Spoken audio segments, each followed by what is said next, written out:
Welcome back here to Wake Up Call with Dan Tortora inside of the Cafe Kubal studios. You are here with us on Facebook.com and YouTube.com, both /Wake Up Call DT, where you're watching.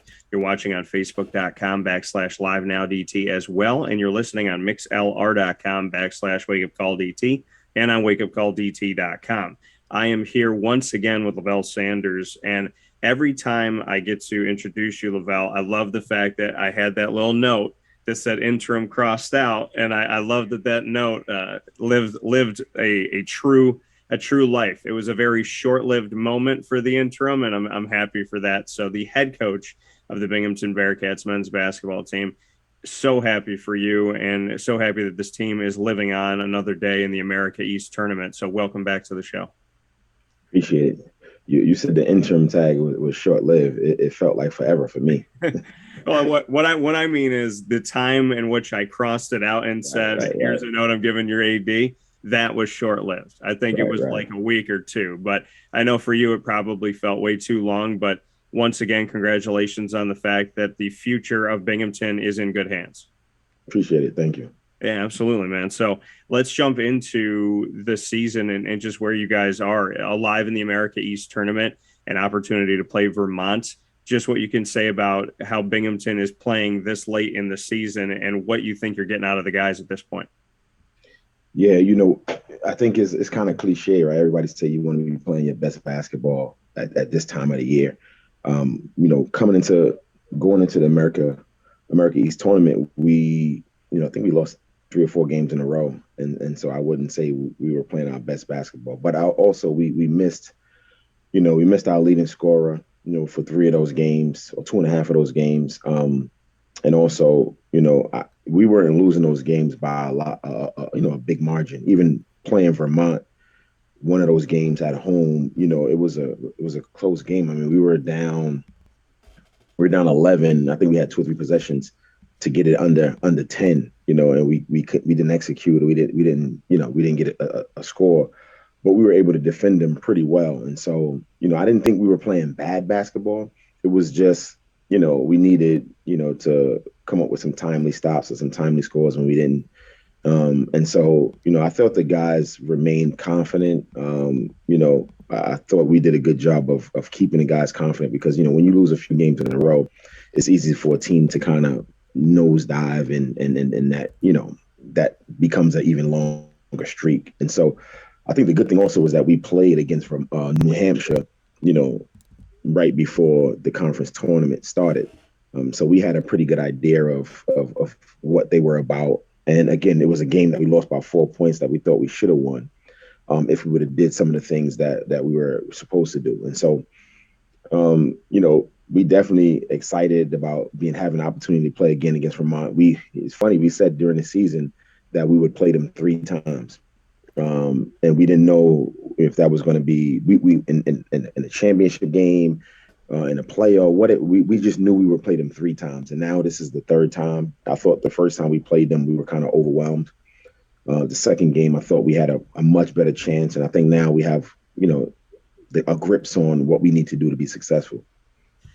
Chipping away, like you said, that first game overwhelmed, second game doing some things better. Now a 3rd opportunity. Bring me into the chipping away and how you've learned the behaviors of Vermont, so to speak, this year from those first 2 games. Yeah, I think, they're very tough in Burlington to play on their home court. They get a great crowd. But I think one of the most important things when you're playing Vermont is they're not going to beat themselves. They're really well coached. They execute. They don't have any kind of great one-on-one players, and they understand that. That's not how they play. They have a real kind of team system. But the other thing I think what we've learned is that, a lot of times because you're playing against a team like Vermont, that's a really good team, and I think you overhelp, right? Like we have guys that can stop their guys one-on-one, right? And so their game is kind of predicated on kind of like a drive and kick kind of situation. And so they want to get 2 guys on the ball, and they do a really good job of kicking it and finding an open man, and they're really good shooters. And so it's one thing we realized. The other thing we realized is that, it's not a good idea to double Ryan Davis, the big guy who was, I think he's player of the year of the league, because they are really good shooters, and when you give them opportunity to shoot wide open threes, they hit it at a high percentage. And so we were like, you know what? Let's not double team Ryan Davis. Let's guard him one-on-one and make him be the guy who beats us, but without giving the rest of those guys an opportunity to make wide open shots, which they can do. And so I thought we did a much better job of that last game. And then the other thing is that you can't turn the ball over against Vermont. So we were just talking a little bit off the air. I was saying that we're not going to be speeding the ball up and down the court. We want to get into a position where we can run our sets, execute offensively. You have to play team basketball. They don't let one guy beat them. You have to share the ball. And so those are some of the things that we learned by playing them 2 times already, and just having an opportunity to watch them. And over the last few days, I think that, we think we have a really good chance of going in there and being successful. How did you know? You said that your team said this season we're going to play Vermont 3 times. Why Vermont? Why did you believe that? Why was that one of the kind of behind the scenes stories going on with this team? Like, we know we'll do it another time. Well, I think it was because, and it wasn't the team, it was us as coaches. I think it was because we were confident that we would be able to get to the American East Championship, right? And so we thought that, you played them 2 times in the regular season, and then, we thought we would get a high enough seed where we wouldn't have to seed them throughout the American East playoffs, but we can play against them in the finals. And so that's why we thought we would play them 3 times. I said it before that I think we have a really confident group of coaches, and we have I think we can kind of say that we have a group that we believe in. And again, probably not a lot of people outside of our team believed in us beginning of the season, but we thought that we could be good. We worked really hard to be good, and so now we're here in this position, and I think we got a opportunity to just got to take advantage of it. I think that when you go play against teams like Vermont, we played Connecticut early in the year, you play St. Joe's, you schools that are traditionally really good, and they win a lot of games. You number one, you got to be confident, and I think the confidence from us as coaches trickle down to our players, and I know for me, being a former basketball player and having that competitive spirit to want to win and want to play against the best, I always played my best games when I played against better competition or the teams that were supposed to be the really good teams. And so that's how I want to prepare our guys and make them believe that they can compete and play against anybody in America. And seeing this, speaking here with Binghamton Bearcats men's basketball head coach Levell Sanders, as this team steps forward, you had mentioned the fact that losing some games going into the America East tournament, had lost 3 in a row. You lost 6 of 7 to end the regular season. How did this team take a breath, know that happened, and then go to the America East tournament and let that die?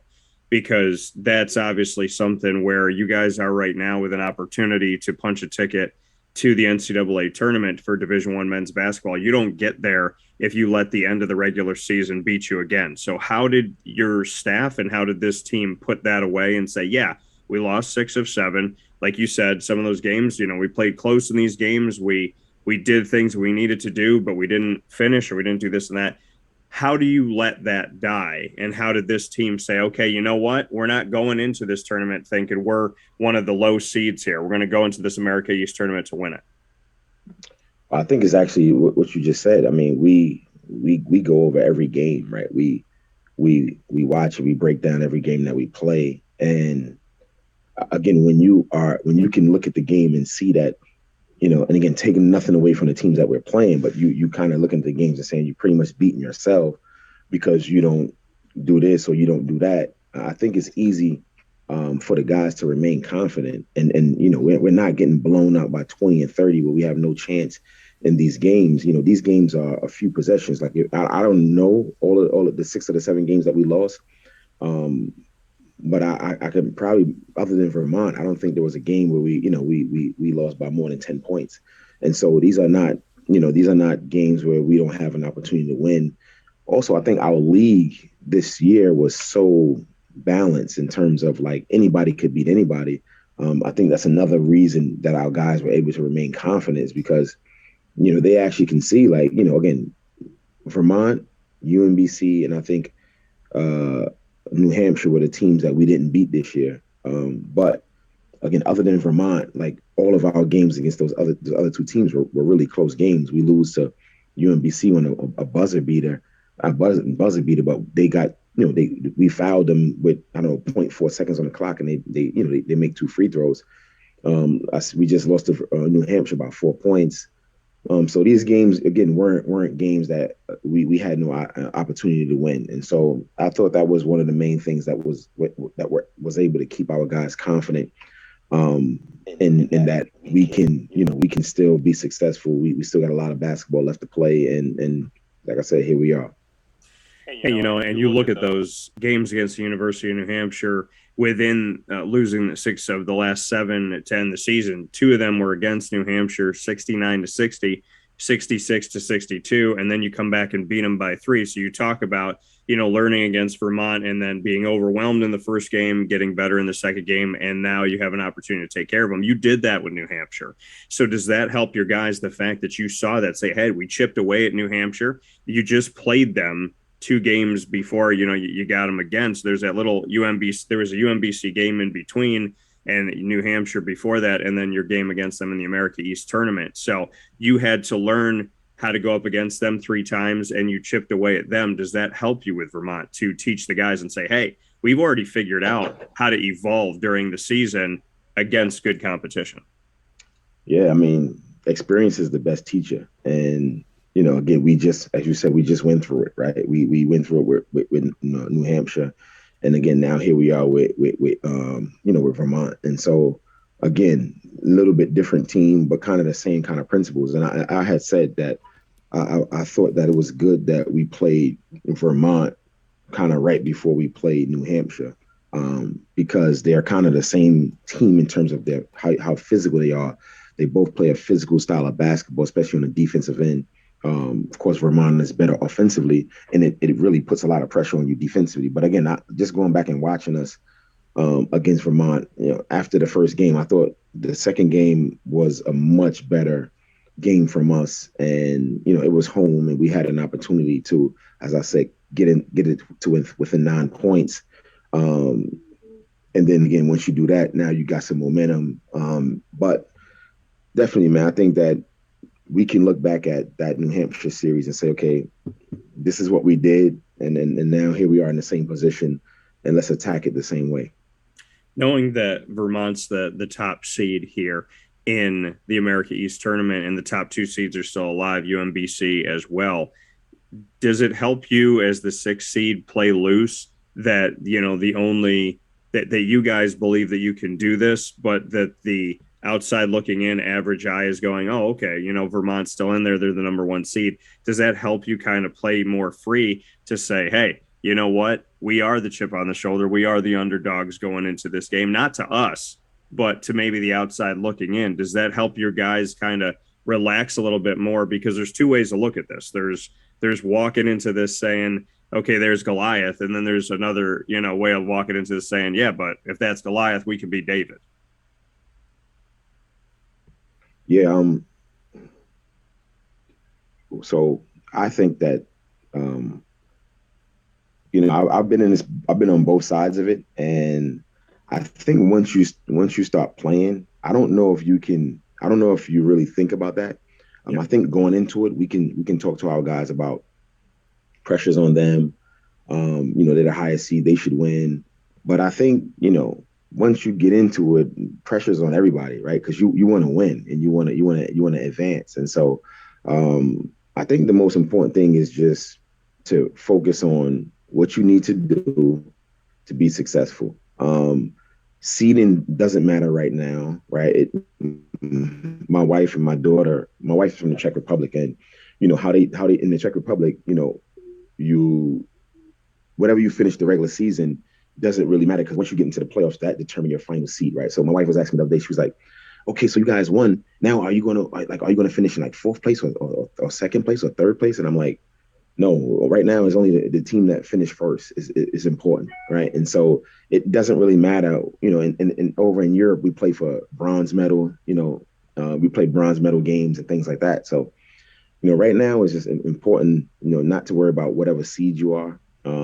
Most important thing is to focus on who you're playing and what you need to do to be successful, and put yourself in position. So, all of the things I think you talk about before, you in terms of seeding and pressure is on this team or that team. I don't think it really matters once the ball goes up. And for you, when you said that, like for you, that it doesn't really matter about seeding or anything once the ball goes up, do you see that in your guys? Do you see these young men really just let all that stuff die and say, hey, we're going to play our game. We're playing Binghamton basketball. We're not going to let anybody dictate who we are. They're not going to dictate the pace. We're going to go out there. We're going to strike first. Do you see your men have that strong, mentality, that mental toughness right now at this point in the season, a toughness that you said that you had when you were playing as well?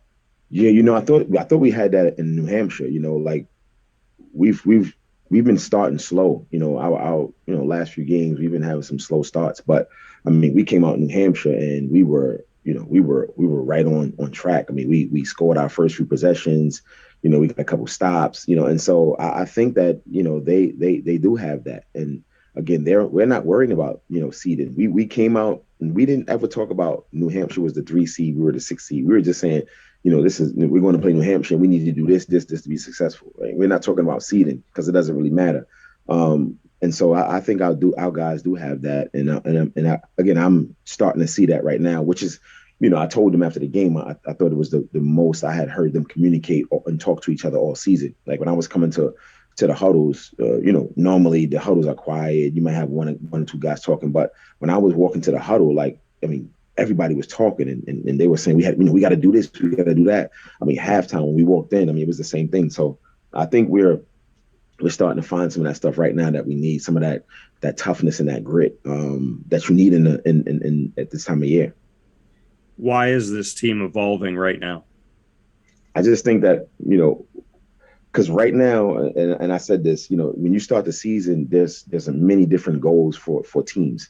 But right now, every team has the same goal, is to survive and advance, to win and to keep playing. And so it's like everybody's playing desperate, right? And this is what I was trying to get these guys to understand all year, that desperation you need to play with like it's your last game, right? And now everybody is playing like it's their last game because it really is, right? It's like if you lose now, the season is over. You got seniors that's not coming back.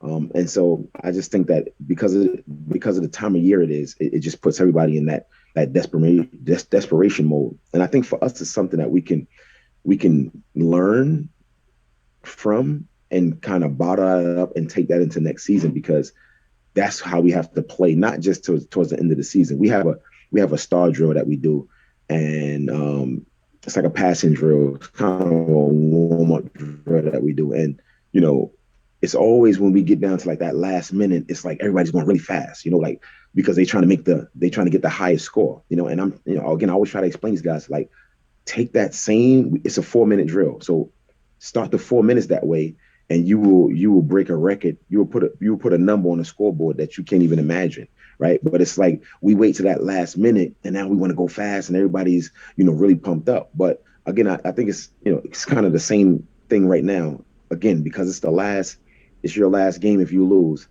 everybody's playing desperate. Yeah, and I think this is, and this is March Madness. I mean, this is what it's all about.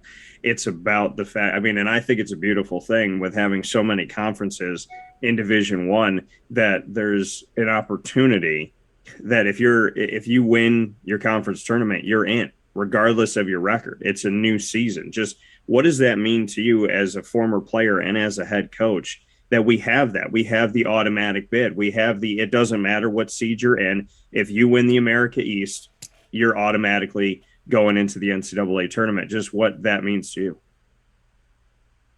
I think it gives you hope, right? Like you always just want hope. and an opportunity. And so, things that you can control. I talked to the guys early in the year about, like, let's not look back and say, oh, we should have did this, we should have did that, we should have did this and won this game and won that game.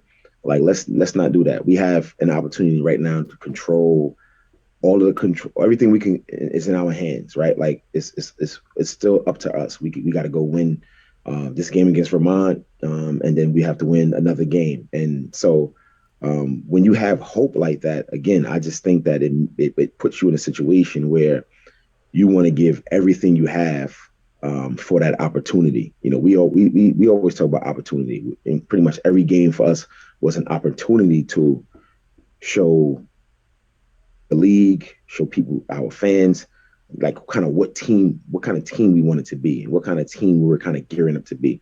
Now here is another big opportunity for us to take another step. And I don't know, it's since 2009, since Binghamton has won an American East Championship, but we can control and take advantage of this opportunity that's in front of us now. It puts us in position to play in the American East Championship, which, again, it hasn't been done around here for a long time. And so that's another great opportunity. Coming here from the head coach of the Binghamton Bearcats men's basketball team. Always happy to have Levell Sanders. Levell, before I let you go here, to speak on the offense of this team, especially most recently in the 72-69 victory. Jake Falco, 21 points in 33 minutes. Bunch of other guys dancing with getting to double digits. Some guys did. Just what you could say about how your offense looks as you step forward. Can it be a different guy every night, in your opinion, at this point in the season? Kind of where is the offense running through, and your take on, I know you said it's a slow start that you guys have had, but just once that offense does blossom, where you expect it to come from, or if it is essentially coming from all different places at this point. Yeah, we Coach Johnson talks about it a lot, and to the guys, and he always talk about balance. And I think the reason why Vermont is such a good team and so hard to defend is because they have balance. They don't have one guy. I mean, they have two guys that made all first team all league, but sometimes those guys are not even their leading scorers, right? And when they play, they can get 4, 5, 6 guys in double figures. I think last game they had 5 guys in double figures. And so, I think we are at our best when we have balance, and we have, Jake is our leading scorer. He's probably going to be our leading scorer for most of the games, but we need guys to follow him and to put themselves in position to be successful scoring. We have guys that can shoot the ball. We have guys that can slash, get to the basket. Most important, I think, is our playmakers. Guys that are our playmakers, they have to make plays for us, and not, I'm always telling guys, when your number is called, when I call out a play and you are the guy that's getting the ball, that doesn't necessarily mean that you have to score. That means that you have to be the playmaker. You have to make a great decision. If you're going to be in a position where the defense is going to allow you to score, then do that. But if you're going to get 2 guys on you got to spray the ball to the open player. And so right now, offensively, I just think that, we have to continue to trust each other, share the ball. When we do that, when we share the ball, man, we're so much more effective offensive team. When we get in trouble is when we try to go too much on our own. And I always talk about just doing what the defense tell you. If there's 2 guys on you, the defense is telling you to pass the ball, right? If you're driving to the lane and nobody steps up, the defense is telling you to go score. So when we do what the defense tell us, we can be pretty good offensively. And speaking on offense, the player Levell Sanders at Seton Hall evolving 6.4 points a game to 12.3 last 2 seasons, just shy of 16 points per game for both of those seasons. You started 86 games. You played in 113 at Seton Hall. Bring me back to those days. And then secondly to that, I'm going to be in the building with Seton Hall at the Garden. So just what I should be prepared for your Pirates.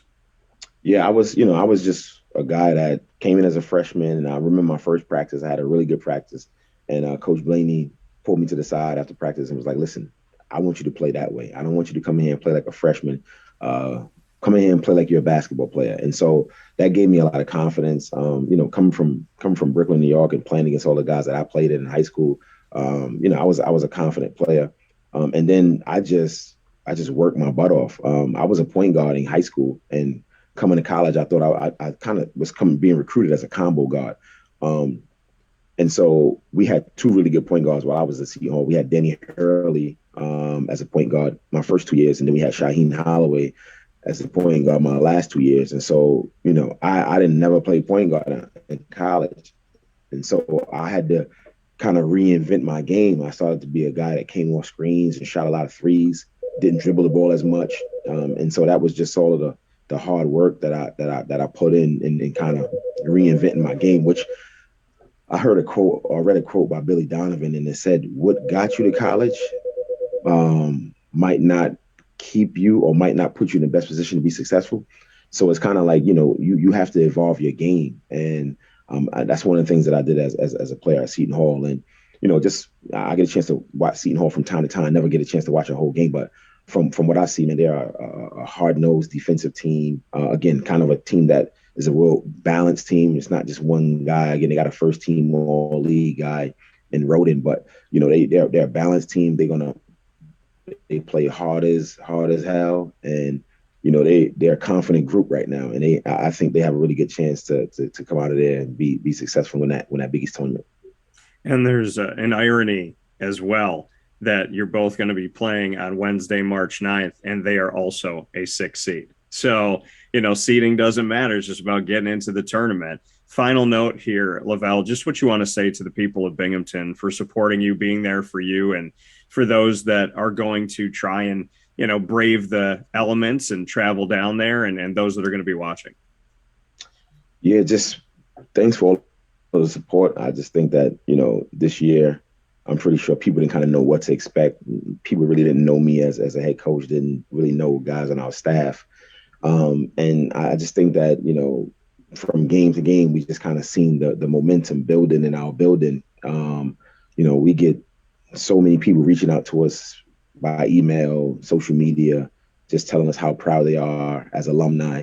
And it's not even about winning or losing. It's about how hard we are playing and how we are representing the university. And so I just want to say thank you for all the support, continue to support. We're still going to go out there and play hard every night. There's still a lot of basketball left this year. But also next year, we're really looking forward to being able to come back and kind of have something established. We kind of laid a foundation now, and now it's time to build on that. The BK Brooklyn, New York native, Kadary Richmond, playing for your alma mater of Seton Hall. So you got two Brooklyn Cats, both at Seton Hall. What do you like about Kadary, and is he the one that got away from Syracuse? Yeah, I like Kadari. I didn't know much about him. I saw him play his post-grad year and when he was at Brewster, I think it was. And I like him, man. He has really good size. He can get to the basket whenever he wants. Athletic point guard. Got to work on his shot, but I'm used to Syracuse having those big guards like. When I was playing, I remember, Red Autry and Jason Hart and even Alan Griffin was on the staff now. So I remember Syracuse having those big guards. And so I was a little surprised when he transferred, but he wasn't playing, I guess, as much as he wanted to. And so it looks like he made a great decision. I don't really follow Syracuse much, so I don't really know how they're doing and what they're doing, but I think he's put himself in position to, next year probably be their guy. And I got to ask you this since I'm here. My grandmother grew up in Brooklyn as well, and she grew up on Atlantic Avenue before they had a giant spaceship, which is called the Barclays Center. So is there a spot or two? Where should I eat in Brooklyn? Where should I go? Can you give me any type of a Brooklyn map? Well, since you're going to be downtown, I would advise you to go to Junior's, get some cheesecake. That's the famous spot that everybody go to. There's a lot of, I'm not really the new Brooklyn. I'm more of the old Brooklyn, where there's a lot of like kind of hole in the wall spots that I would go to in Bed-Stuy or Brownsville. But while you're downtown, I would say go get some cheesecake from Junior's. That coming from Levell Sanders. Levell and the team, the Binghamton Bearcats, alive inside and well in this America East tournament. They will take on Vermont and the hopes of moving forward to the championship game. Levell, as always, I appreciate everything that you have done. I love your passion. I love that this team is out there fighting, and I look forward to the Bearcats clawing away at another one and talking with you again. So as always, God bless and stay safe, and I look forward to talking with you soon. Appreciate it. Thanks, Dan.